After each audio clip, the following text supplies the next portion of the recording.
जय हिंद दोस्तों। तो आज हम ग्लोबल मार्केट की चर्चा करेंगे। तो शुरुआत करेंगे जो कि आपको चित्र में दिख रहा है कि आज ने जो बुल ने बियर को बुरी तरह से हमला किया और देखा जाए तो अच्छा खासा क्लोजिंग हुई है। इस पर हम चर्चा करेंगे मार्केट की।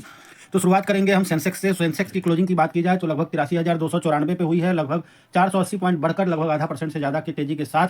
जबकि लो की बात की जाए तो 83,000 के आसपास की ओपनिंग थी और क्लोजिंग लगभग 83,200 पे, जबकि एक समय हाई लगभग 83,450 के आसपास लगाई थी। अगर हम निफ्टी की बात करें तो निफ्टी की क्लोजिंग लगभग 141 पॉइंट बढ़कर आधा % से ज़्यादा के तेजी के साथ लगभग 25,713 पे क्लोजिंग हुई है। जबकि अगर देखा जाए तो ओपनिंग लगभग 25,600 से ऊपर हुई थी और क्लोजिंग लगभग 25,700 से ऊपर हुई है। हाई लगभग 25,750 के आसपास लगाया था। नेक्स्ट हम डाउजोन की बात करें तो डाउजोन फ्यूचर की बात करें तो 49,509 पे क्लोजिंग हुई है, लगभग फ्लैट 116 पॉइंट नीचे गिरकर लगभग 0.23% गिरावट के साथ क्लोजिंग हुई है। जबकि ओपनिंग की बात की जाए तो प्रीवियस में लगभग 49,600 के आसपास की क्लोजिंग थी और लो लगभग 49,300 के आसपास लगाया और क्लोजिंग 49,500 के आसपास है, यानी कि 300 के रेंज में काम कर रहा है फिलहाल डाउजोन। अगर नेस्डेक की बात करें तो नेस्डेक लगभग 99 पॉइंट के आसपास गिरावट के साथ, यानी 0.04% गिरावट के साथ 24,913 पे क्लोजिंग हो रही है। जबकि प्रीवियस डे की बात करें जो फ्यूचर में 25,000 के आसपास थी और लो लगभग 24,700 के आसपास लगाया और क्लोजिंग 24,900 के आसपास है। ये भी लगभग 200 से 250 के बीच में ही अप डाउन हो रहा है। अगर गोल्ड की बात करें तो गोल्ड की अगर बात करें तो डॉलर टर्म में लगभग 5,183 यानी कि 5200 के आसपास 102 पॉइंट बढ़कर लगभग 2% तेजी के साथ क्लोजिंग दिख रही है। जबकि इंडियन टर्म में बात करें तो इसकी क्लोजिंग लगभग 2,983 पॉइंट बढ़कर यानी कि 2% के आसपास के तेजी के साथ 1,63,000 के आसपास की क्लोजिंग है। जबकि प्रीवियस डे की क्लोजिंग की बात करें तो 1,60,000 की थी। जबकि आज देखा जाए ओपनिंग लगभग हुई ओपन हुआ 1,63,000 पे और लो लगाया 1,62,000 का, हाई लगभग 1,63,200 के आसपास लगाया। क्लोजिंग 1,63,000 के आसपास की हो रही है गोल्ड में। अगर हम इसकी चार्ट की बात करें तो सिचुएशन डेली में अगर देखा जाए तो ये जो गैप अप हुआ है उसको सस्टेन करके अभी रेंज बाउंड में ही चल रहा है फिलहाल। डेली चार्ट में कुछ खास देखने को नहीं मिल रहा है।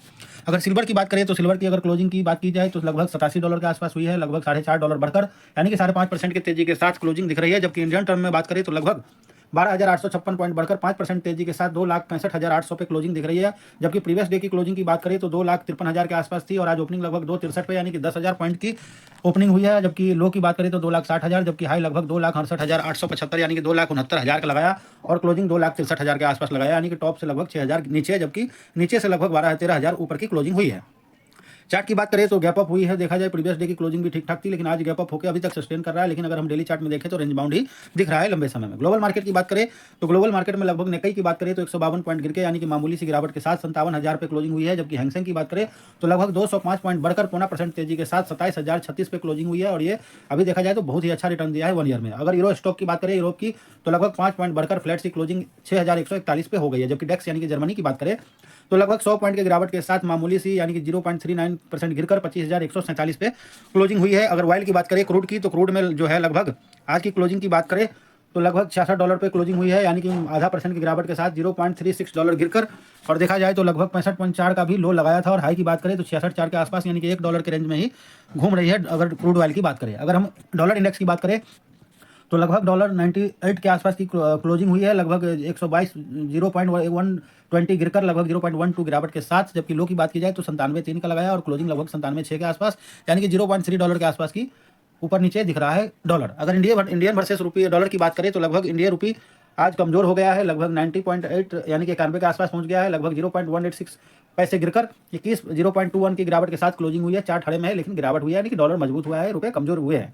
देखा जाए तो 90,600 से 90,900 के आसपास गया है, यानी कि 0.3 पैसे के बीच में उतार चढ़ाव रहा है। जबकि अगर पोर्टफोलियो की बात करें ऑल सेक्टर में तो आज की क्लोजिंग लगभग निफ्टी बैंक की बात करें जो कि हम सेंसेक्स और निफ्टी की बात कर चुके हैं, तो निफ्टी बैंक में लगभग 82.92 पॉइंट बढ़कर मामूली सी बढ़त के साथ 61,264 पे क्लोजिंग हुई है। जबकि अगर मिड कैप की बात करें 150 कंपनियों की तो लगभग 36 पॉइंट गिरकर मामूली सी गिरावट के साथ 21,882 पे क्लोजिंग हुई है। जबकि गिफ्ट निफ्टी की बात करें तो फिलहाल मामूली सी गिरावट 25 पॉइंट गिरकर 25,697 पे चल रही है। अगर आईटी इंडेक्स की बात करें तो लगभग 453 पॉइंट गिरकर यानी कि 1.5% गिरावट के साथ 31,550 पे क्लोजिंग हुई है। और देखा जाए तो मार्केट में सबसे ज्यादा गिरा हुआ अगर सेक्टर कोई था तो आईटी है और काफी दिनों से कमजोर चल रहा है। निफ्टी ऑटो की बात करें तो 230 पॉइंट बढ़कर यानी कि 1% के आसपास के तेजी के साथ 28,077 पे क्लोजिंग हुई है। हालांकि पिछले दिनों में काफी गिरावट हुई थी, लेकिन अगर निफ्टी एफएमसीजी की बात करें तो सेम सिचुएशन इसके पिछले दिनों में गिरावट थी, लेकिन आज देखा जाए तो 0.5% बढ़कर यानी कि 364 पॉइंट बढ़कर लगभग 52,136 पे क्लोजिंग हुई है।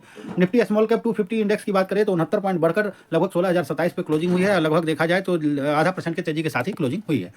ऑल ईटीएफ की बात करें तो शुरुआत करेंगे हम गोल्ड ईटीएफ से। तो गोल्ड ईटीएफ लगभग ₹2.5 बढ़कर यानी कि 2% तेजी के साथ 130 पे क्लोजिंग हुई है। जबकि सिल्वर ईटीएफ की बात करें तो लगभग ₹13 बढ़कर लगभग 6% के आसपास के तेजी के साथ ₹250 पे क्लोजिंग हुई है। अगर निफ्टी 50 ईटीएफ की बात करें तो ₹1.17 बढ़कर लगभग आधा % के आसपास के तेजी के साथ ₹290.40 पे क्लोजिंग हुई है।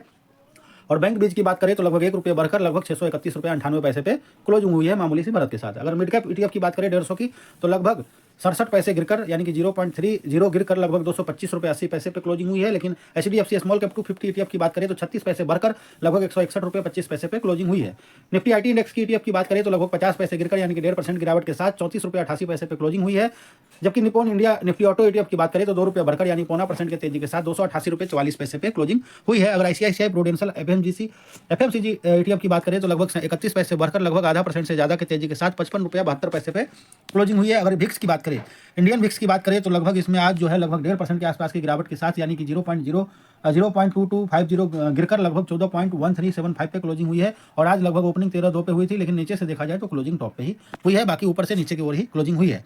अब कल के डे में देखते हैं बुल जीतता है या बियर। और मार्केट की बात करें तो मार्केट ग्रीन में होता है या लाल में, देखने वाली बात होगी। इसी के साथ अपना वक्तव्य समाप्त करता हूं दोस्तों। अगर हमारे साथ बने रहना चाहते हैं तो कृपया करके चैनल को सब्सक्राइब कीजिए, वीडियो को लाइक कीजिए और दोस्तों के साथ शेयर जरूर कीजिए। थैंक यू, धन्यवाद दोस्तों, बाय बाय।